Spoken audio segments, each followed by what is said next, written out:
Am I the a-hole for refusing to babysit for my sister and her boyfriend anymore, even though I'm being accused of stopping because one of the kids isn't my sister's child? I, 26F, have been helping my sister, 29F, out for over a year now by babysitting her two kids. Well, one is hers, and the other is her boyfriend's son from a previous relationship. Let's call my niece Lila, 3F, and her boyfriend's son, Jake, 6M. My sister has been dating Rick, 32M, for about 2 years, and Jake started staying over more often after the first 6 months of them dating. Eventually, Rick moved in, and Jake now spends half the week at their place, usually weekends and some weekdays. I live in the same town, I work from home, and I've always been close to my sister. When Lila was born, I stepped up in a big way, helping with feedings, changing diapers, watching her when my sister needed to sleep, all of it. I never minded because she's my niece and I love her like crazy. I was practically a third parent during Lila's first year. When Rick came into the picture, things slowly shifted.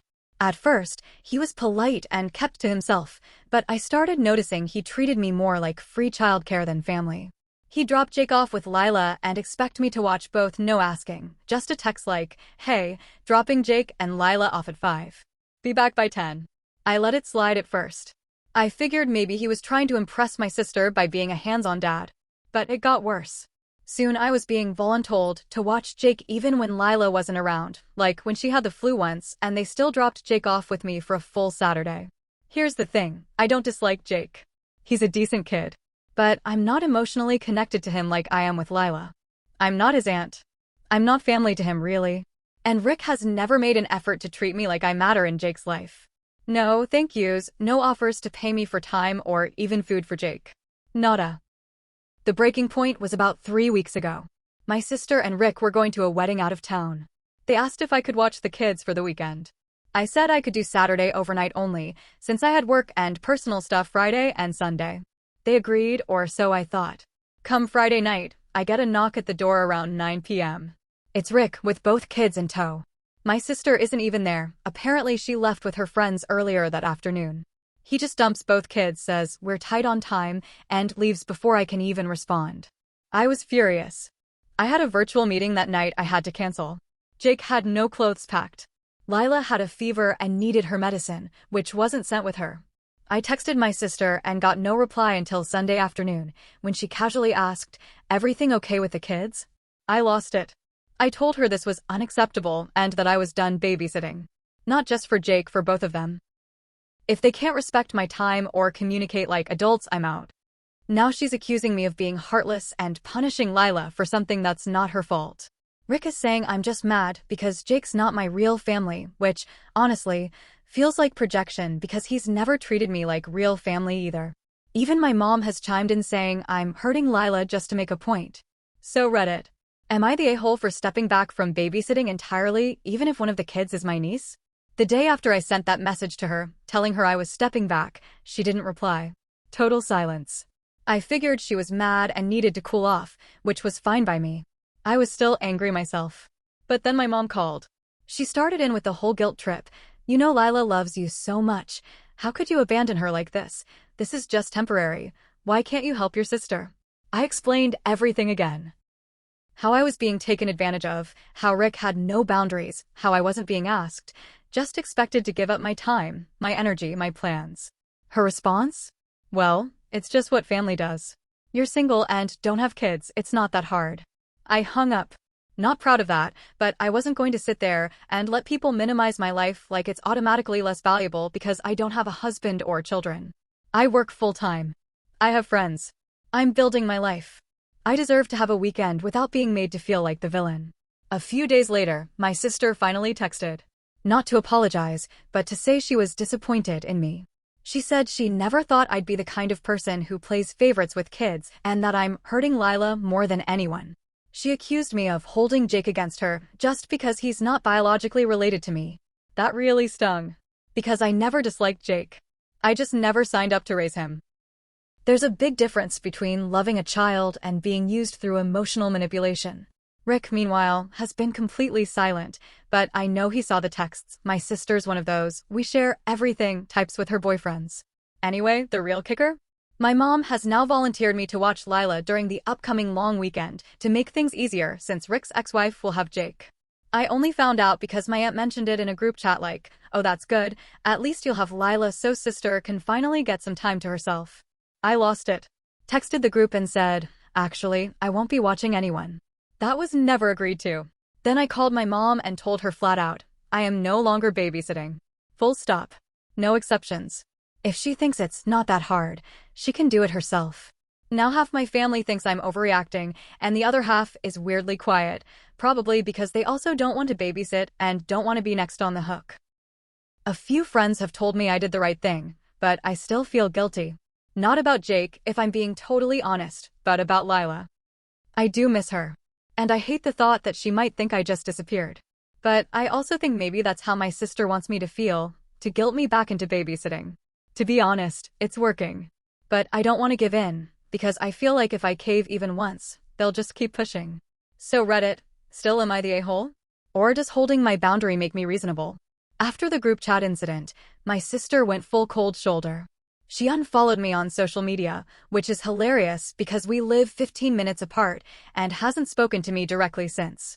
But she has been posting vague quotes like, the people who say they love your kids but disappear when you need them the most.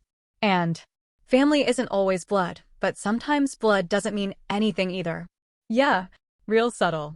What really messed with me though was Lila. One of my cousins had a barbecue last weekend.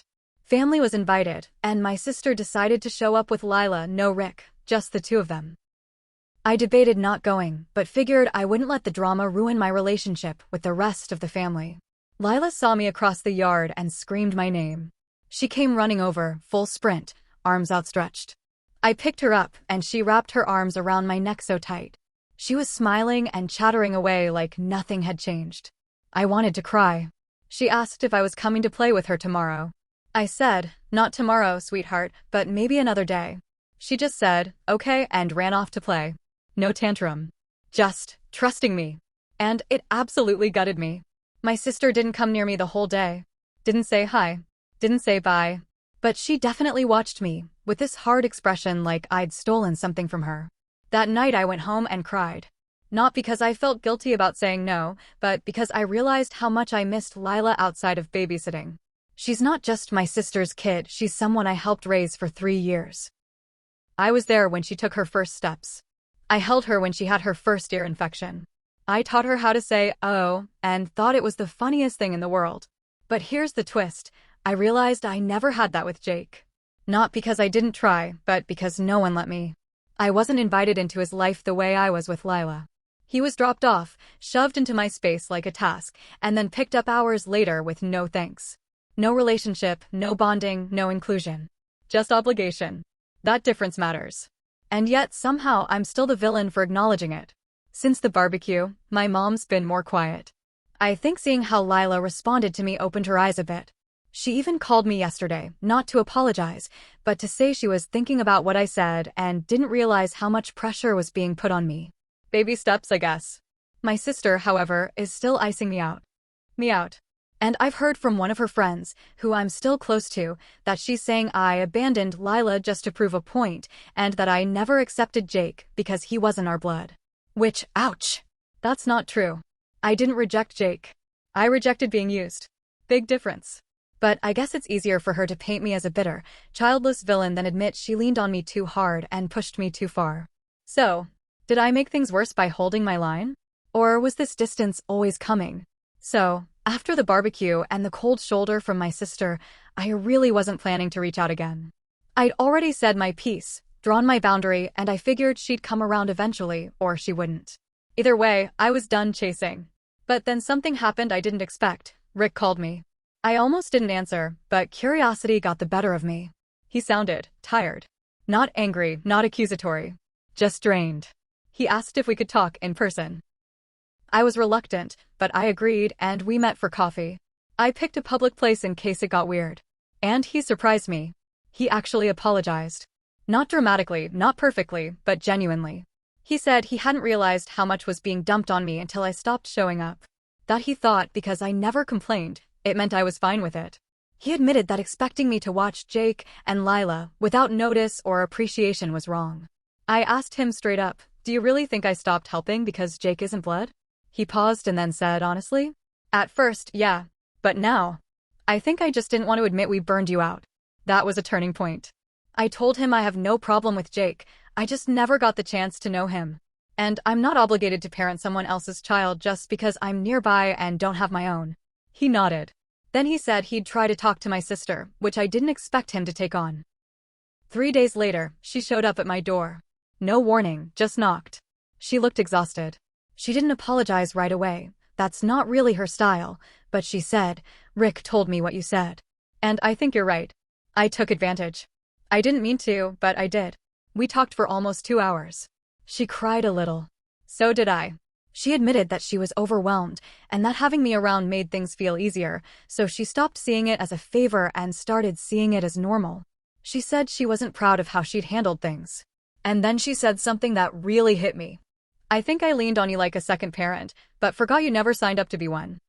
I told her I missed Lila. That the hardest part of this whole situation wasn't her or Rick or the family guilt, it was losing that little girl who used to fall asleep on my chest after reading Brown Bear for the 5th time in a row. She asked if I wanted to spend some one-on-one time with Lila, just the two of us, no babysitting expectations. I said I'd think about it. We've done 2 playdates since then. Short ones, a park and a trip to get ice cream. I set the terms. No last-minute drop-offs. No dumping both kids. No turning me into a stand-in parent. It's not perfect. I'm still cautious. But I feel like for the first time, I'm being respected, not just relied on. As for Jake, we haven't spent time together, and I think that's okay. He has a mom. He has a dad. He doesn't need me, and I'm not obligated to step into that role. I wish him well, but I'm not a villain for not bonding with him. And Lila? She's still the same sunny little girl who calls me Auntie Bean and insists I sit in the tiny plastic chair at her tea parties, even though it cuts off circulation to my legs. I love her.